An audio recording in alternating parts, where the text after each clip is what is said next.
안녕하세요. 이번 영상에서는 더존 비즈온에 대해서 살펴보려고 합니다. 거래소에 상장되어 있고요. 012510입니다. 오늘 이걸 선정한 이유가 선정하기 전날인 어제 이런저런 차트를 보다가 더존 비즈온을 보고 많이 떨어졌네, 올라갈만 하겠는데 싶어서 지인에게 추천을 했었는데요. 오늘의 상승이 그 같은 이유가 아니긴 했지만 하여튼 탄탄한 그래프나 오늘의 이슈 등으로 이번 기회에 한번 알아봐야지 싶어서 선정해봤습니다. 먼저 숫자부터 보시게 되면 매출이 꾸준하게 상승 중에 있습니다. 17년도에 2044억의 매출이 18년도에도 올랐고 2019년도에도 올라서 2627억의 매출이 2019년에 기록되었습니다. 2년 사이 30% 가까이 올랐는데요. 이에 맞춰서 영업이익 같은 경우에도 꾸준하게 500억 초반대에서 668억으로 올랐고요. 당기순이익 같은 경우에도 400억이 안되는 수준에서 500억이 넘는 수준으로 꾸준하게 상승하고 있습니다. 정말 꾸준하게 사업의 본질부터 그 관리까지 성장세가 탄탄해 보이는데요. 코로나로 충격이 있었던 2020년 상반기 같은 경우에도 매출에서 이익까지 주요한 숫자가 모두 긍정적으로 보여지고 있음을 확인할 수가 있습니다. 이 같은 더존 비즈온에 대해서 좀 더 자세히 알아보도록 하죠. 먼저 오늘 상승한 이유부터 보게 되면 뉴딜 관련된 이슈로 상승했는데 뉴딜 ETF가 등장할 것이라고 예정이 되었고 여기에 지수가 포함되어 있는데 이 지수에 더존 비즈온이 포함될 것이라고 하면서 주가가 뛰었습니다. 한국거래소에서 이에 대해서 7일날 발표한다고 했는데요. 이와 함께 K 뉴딜 지수를 2차전지, 바이오, 인터넷, 게임 등으로 나누어서 지수를 선정하는데 여기에 이 같은 기업들이 포함된다고 합니다. 그리고 인터넷 업종으로 네이버, 카카오, 더존 비즈온이 포함되어 있습니다. 물론 그렇다고 해서 오늘 다른 기업들도 큰 상승을 했느냐 하면 그런 것은 아니지만 상대적으로 브랜드에서 더존 비즈온이 저평가되었다고 판단되어서 관심이 몰린 것 아닌가 생각합니다. 그리고 더존 비즈온 입장에서는 이번 K 뉴딜 지수가 처음은 아닌데요. 지난 5월 2020년 5월에 MSCI 지수에 편입되기도 했습니다. MSCI 지수라는 것은 모건 스탠리가 발표하는 세계 주가 지수로 포함되는 종목의 분류에 따라서 세계 지수, 섹터 지수 등 다양하게 분류되는데 이 같은 지수는 해외에서 투자할 때 참조하는 주요한 지표가 되겠죠. 그리고 여기에 셀트리온 제약과 함께 더존 비즈온이 편입되었다는 것이 5월의 주요한 이슈였습니다. 주식시장에서의 집중도나 관심도, 거래량 등으로 볼 때 사실 그렇게 주목받는 주식은 아니었지만 지수 등의 관점에서는 관심이 많이 갔던 종목으로 보이는데요. 이처럼 주목받고 있다는 사실 자체는 알겠는데 주목받을 만한 본질이 있는지 한번 살펴보도록 하죠. 먼저 회사의 개요를 보게 되면 더존 그룹에 여러가지 회사가 있다는 것을 알 수 있는데 상장사는 더존 비즈온 하나입니다. 지주회사인 더존 홀딩스도 비상장사이고요. 해외에 있는 회사들도 있지만 모두 비상장사입니다. 그리고 회사의 목적을 보게 되면 기업용 소프트웨어, 그러니까 사업 영위에 필요한 ERP나 클라우드 서비스, 플랫폼 서비스 등을 주요한 서비스로 제공한다고 밝히고 있는데요. 이에 대해서 개략적인 내용을 한번 홈페이지에서 보게 되면 더존 iCube라는 상품명을 가지고 이같이 다양한 업무를 할 수 있는 ERP와 IT 시스템을 지원하고 있습니다. 그리고 이 같은 것이 주요한 매출이었는데요. 사업의 내용 영역에서 대부분 자료는 일반적 내용에 가까워서 크게 눈에 띄지 않았는데 매출의 구성을 한번 볼 수 있었습니다. 매출의 구성을 보게 되면 앞에서 말씀드린 대로 ERP 매출이 전체 매출에서 주요한 부분을 차지하고 있다는 것을 알 수가 있었는데요. 전체 매출에서 60% 가까운 58%를 2019년에 차지했는데 이 같은 매출 구성은 과거의 사업 보고서를 보더라도 55%에서 60% 사이의 비중을 꾸준하게 차지하고 있다는 것을 알 수 있었습니다. 클라우드 매출 역시도 20% 초반의 매출을 과거에도 계속 가지고 있었고요. 그 외 부분에서도 10% 중반에서 10% 후반까지 17, 8% 정도까지 꾸준하게 기록하고 있었습니다. 이 같은 것을 통해서 추정해보면 사실 대기업에서는 SAP 등 글로벌 기업의 ERP 프로그램을 쓰는 경우가 많은데 이 같은 것에 비용 부담을 느낄 수 있고 한국의 로컬 기업 입장에서는 글로벌 기업의 서비스를 이용하는데 불편함이 많기 때문에 좀 더 한국 기업의 상황에 맞춰서 제공하는 ERP와 그 외 서비스에 만족하고 이용하는 경우가 조금씩 확대되고 있다고 봐야 하지 않을까 싶습니다. 사실 IT 강국 코리아라고 이야기하긴 하지만 아직도 기업 내에서 종이 중심이나 과거 방식으로 업무를 처리하는 경우가 있는데 이 같은 것이 조금씩 선진화되는 과정에서 더존 비즈온이 역할을 하고 있고 수혜를 보고 있다고 파악할 수 있을 것 같습니다. 그럼 이 같은 진행 과정에 있는 더존 비즈온의 숫자도 좀 디테일하게 살펴보도록 하죠. 앞에서 본 것처럼 매출은 상승했는데 17년에서 18년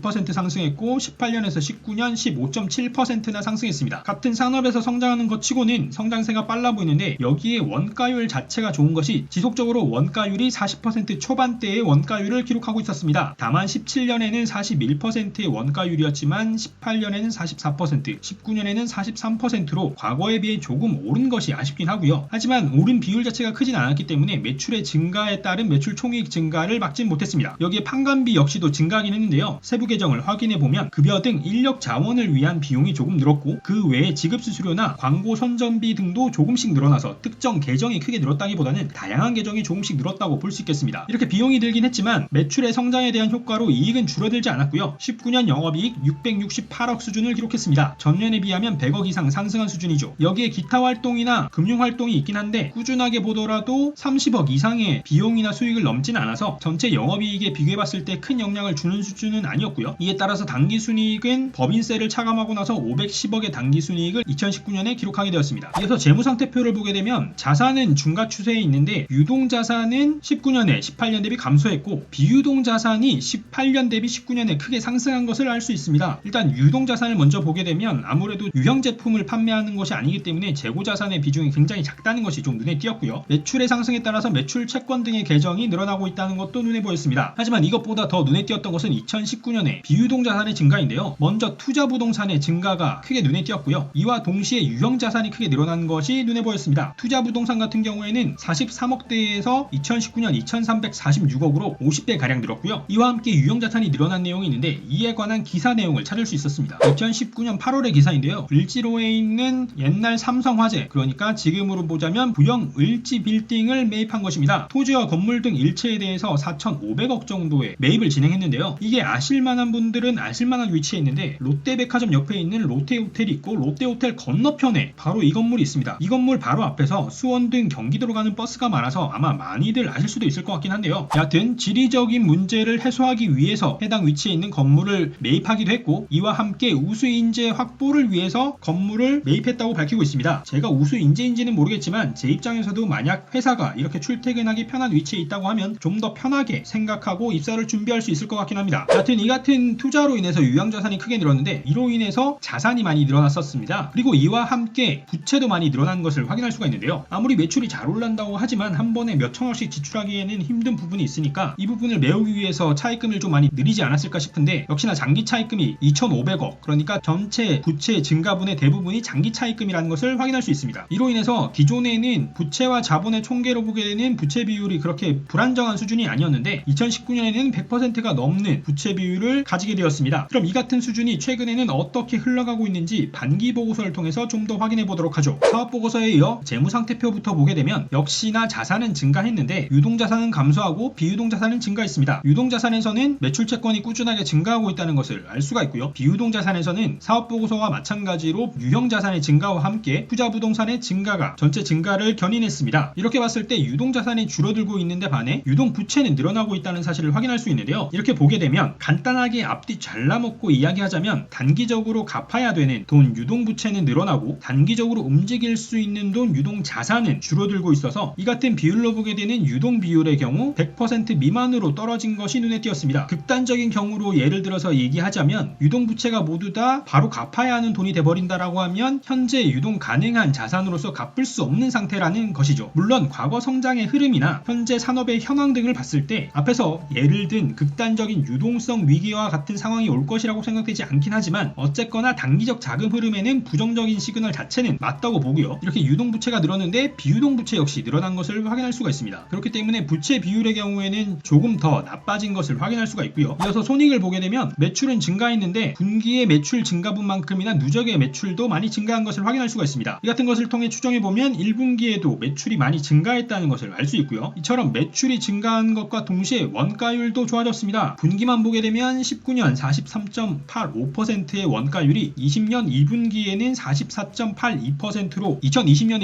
2분기의 원가율이 조금 나빠 보이지만 누적으로 보게 되면 19년의 경우에는 45.1%였던 데 반해 20년의 경우에는 44.2%로 누적 기준으로는 20년의 원가율이 더욱 좋아졌음을 확인할 수 있었습니다. 그에 따라서 매출 총이익은 증가한 것을 확인할 수가 있고요. 판관비의 경우에는 2020년에 분기 기준으로도 누적 기준으로도 모두 늘어난 것을 확인할 수가 있는데요. 역시나 사업보고서와 마찬가지로 특별하게 늘어난 금액이 있다기보다는 급여 등 임직원에게 지급되는 비용과 함께 지급수수료 등이 조금씩 증가했고요. 하지만 원가율도 좋아졌고 매출도 증가했기 때문에 영업이익의 경우에는 전년 동기 대비해서 많이 늘어난 339억 수준의 영업이익을 기록했습니다. 다만 영업 외 활동에서는 금융 원가가 크게 기록되었는데요. 무엇보다 금융기관에서 차입한 비용에 따른 이자 비용이 36억 이상 기록된 것이 전체 금융 비용의 대부분을 차지했습니다. 이는 아무래도 사옥 매입 추진에 따른 비용 부담으로 보이고요. 이에 따라서 반기의 순이익 같은 경우에는 대부분의 과정에서 숫자가 좋았음에도 불구하고 전년 동기에 대비해 봤을 때 소폭 줄어든 225억 수준의 반기 순이익을 기록하게 되었습니다. 자, 지금까지의 도전 비주원에 대해서 정리해 보게 되면요. 각종 지수에 도전 비주원이 더해지면서 시장에서 주목을 받고 있고 실제 실제 실적도 꾸준하게 상승하고 있다는 것이 매우 긍정적으로 해석되는 부분이 있는데요. 특히 기업의 본질인 매출과 원가율 등에서 나빠지는 경향 없이 성장하거나 비용의 비율이 유지되는 형태가 지속되고 있어서 탄탄한 기반을 다져가면서 성장하는 것이 인상 깊었는데요. 다만 최근에 본사 사옥 매입 과정으로 인해 비용 지출이 늘어나면서 이런저런 리스크가 있는데 이게 다음 성장을 위한 성장통이 될지 삐끗 잘못된 투자가 될지는 지속적인 관리가 필요해 보이는데 이 결과가 더존비주원의 관리 역량을 보여주는 계기가 되지 않을까 싶습니다. 이런 사업 관련 이슈 말고는 크게 부정적 이슈가 없는 더존비주원인데 이 같은 상황에서 주가의 흐름이 어떻게 흘러가고 있는지 살펴보도록 하죠. 더존비주원의 주가를 보게 되면 작년 말부터 꾸준하게 관심을 받으면서 주가가 올라가고 있다는 것을 확인할 수가 있는데요. 그러다가 코로나를 만나면서 주가가 한 두어 차례 꽤 꺾이긴 했는데 코로나와 무관한 주식치고는 빠르게 다시 제자리를 찾아냈습니다. 그리고 꾸준하게 상승세를 이어갔는데요. 상승을 보게 되면 5일선이 21선과 거의 만나지 않으면서 꾸준하게 상승을 해갔음을 알 수가 있습니다. 그리고 나서 조정기를 거치면서 10만원 중심으로 해서 계속해서 조정을 거쳐가다가 이렇게 조정기가 마무리되는 느낌이 있어서 다시 상승하겠다 싶었는데 오늘 이 같은 그래프에 더해 K뉴딜 지수에 편입되는 이슈가 전달되면서 시장에서 크게 주목을 받았습니다. 게다가 오늘의 상승이 특별해 보이는 이유는 그 전을 보더라도 10% 이상 오른 날은 며칠 되지 않는 수준으로 슈팅하는 날이 별로 없었는데요. 거래량이 폭발한 날도 5%가 안 되는 주가 상승이었는데 9월 4일 오늘 20%가 넘는 수준을 왔다 갔다 했습니다. 지수 편입 소식이 들려지면서 특정 세력이 어느 정도 수준의 주가를 지켜내기 위해서 이렇게 끌어올린 것 아닌가 싶은데요. 세력에 관한 이야기에 이어서 실제 이 주식에 관심을 가지고 있는 주체를 보게 되면 외국인이 꾸준하게 관심을 가지고 있다는 것을 알 수가 있습니다. 8월뿐만 아니라 7월로 돌려가더라도 외국인이 꾸준하게 매수를 이어가고 있었다는 사실을 알 수가 있죠. 앞에서 저희가 살펴본 것처럼 기본이 탄탄하기 때문에 이처럼 시장에서 주요한 세력들의 관심을 꾸준하게 받고 있는 것 아닌가 싶습니다. 그래서 주가의 흐름을 주시하고 눌리는 자리만 잘 잡아낸다라고 하면 수익내는 투자가 가능한 종목이지 않을까 싶습니다. 자, 이번 영상에서는 언택트 시대를 맞아 떠오르는 종목 더존비주원에 대해 알아봤습니다. 더존비주원의 사옥 매입이 리스크가 아닌 기회가 되어서 많은 인재와 함께 글로벌로 뻗어나갈 수 있는 더존비주원이 되길 바라고요. 그와 함께 이 영상을 보시는 분들이 투자하는 과정에서도 수익을 얻었으면 합니다. 좋은 타이밍으로 성공 투자하시고요. 그럼 저는 다음에 또 새로운 정보와 주식으로 찾아뵙도록 하겠습니다. 감사합니다.